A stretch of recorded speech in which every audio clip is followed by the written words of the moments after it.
Hi guys, welcome to our channel mister Sisindri. Bigg Boss Telugu season 8లో నిఖిల్ అనూహ్య నిర్ణయాలతో అందరి మనసులు గెలుచుకుంటున్నాడు. ముఖ్యంగా గత వారం వరకు కొంచెం లోగా కనిపించి అలాగే సోనియాతో ఇన్ఫ్లుయెన్స్ అవుతున్నాడు అంటూ కొన్ని విమర్శలు ఎదుర్కొన్నప్పటికీ సోనియా ఎలిమినేషన్ తర్వాత నిఖిల్ గేమ్ మళ్ళీ గాడిలో పడింది అని చెప్పవచ్చు. ఇక ఈ వారం బిగ్ బాస్ ఇచ్చిన సర్వైవల్ ఆఫ్ ద ఫిట్టెస్ట్ టాస్క్లో భాగంగా నిఖిల్ క్లాన్ అయినటువంటి శక్తి క్లాన్ 2 టాస్కుల్లో గెలిచి మొదటి స్థానంలో నిలిచింది అని చెప్పవచ్చు. ఈ 2 టాస్కులు గెలిచిన తర్వాత ఈ వీక్ బిగ్ బాస్ ఇచ్చిన సర్వైవల్ ఆఫ్ ద ఫిట్టెస్ట్ టాస్క్ని అక్కడితో క్లోజ్ చేయడం అయితే జరిగింది. దీంతో మొత్తంగా బిగ్ బాస్ 12 మంది వైల్డ్ కార్డ్స్ అంటే క్లాన్ మెంబర్స్ టాస్కులు గెలిచి కేవలం 4 మాత్రమే ఆపగలిగారు. దీంతో మొత్తంగా 8 మంది కంటెస్టెంట్స్ వైల్డ్ కార్డ్స్గా బిగ్ బాస్ హౌస్లోకి ఎంట్రీ ఇవ్వబోతున్నారు అంటూ బిగ్ బాస్ అయితే హౌస్ మేట్స్కి క్లారిటీ ఇవ్వడం జరిగింది. ఇక ఇది ఇలా ఉంటే బిగ్ బాస్ ఈ వారం శక్తి క్లాన్కి మరో బంఫర్ ఆఫర్ అయితే ఇచ్చారు. నిఖిల్ ఇప్పటికే చీఫ్గా ఉన్నప్పటికీ నిఖిల్ క్లాన్ నుంచి మరొకరు చీఫ్ కంటెండర్ అయ్యే అవకాశం ఉంది అంటూ బిగ్ బాస్ చెప్పాడు.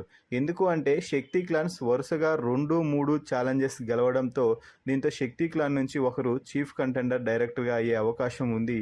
ఆ కంటెండర్ ఎవరో చీఫ్ అయిన నిఖిల్ వారిని ప్రపోజ్ చేయాలి అంటూ బిగ్ బాస్ చెప్పడంతో నిఖిల్ తన టీమ్మేట్స్ అయిన పృథ్వీ అలాగే యష్మి అలాగే ఆదిత్య ఓంతో కూర్చొని చాలాసేపు మాట్లాడారు. ఫైనల్గా పృథ్వీ పేరుని అందరూ కలిసి ఏకాభిప్రాయంతో ఒక నిర్ణయం అయితే తీసుకున్నారు. బిగ్ బాస్ అడగగానే పృథ్వీ పేరునైతే చెప్పడం జరిగింది.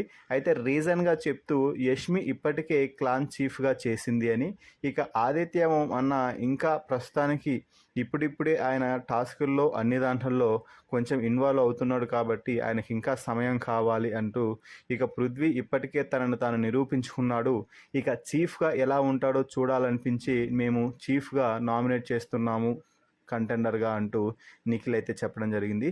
దీంతో బిగ్ బాస్ ఇక ఈ వారం చీఫ్ కంటెండర్గా పృథ్వీ పోటీలో నిలుస్తున్నాడు అంటూ ప్రకటించడం అయితే జరిగింది. మరి చూడాలి పృథ్వీకి ఆపోజిట్ కంటెండర్గా ఎవరు వస్తారు, వారితో నిలిచి పృథ్వీ చీఫ్ అవుతాడా లేదా అనేది మీ అభిప్రాయాన్ని కామెంట్స్ రూపంలో తెలపండి.